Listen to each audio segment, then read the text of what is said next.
Hi, in front of me is LG Wing, and today I would like to show you how you can customize keyboard's theme on this device. Firstly, open Settings.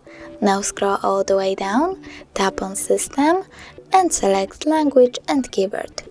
Go into Manage Keyboards and tap on the keyboard that you're currently using, in my case LG keyboard.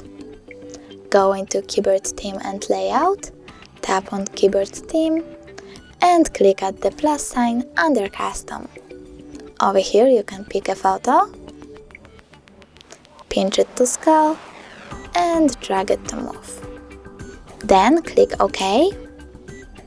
Adjust background darkness by swiping left or right and choose key colors by picking one of the options. When you're done, click Apply. Now when I go back, I can see that theme of my keyboard was successfully customized. Thanks so much for watching. If you enjoyed this video, don't forget to leave a like, comment and subscribe. Bye!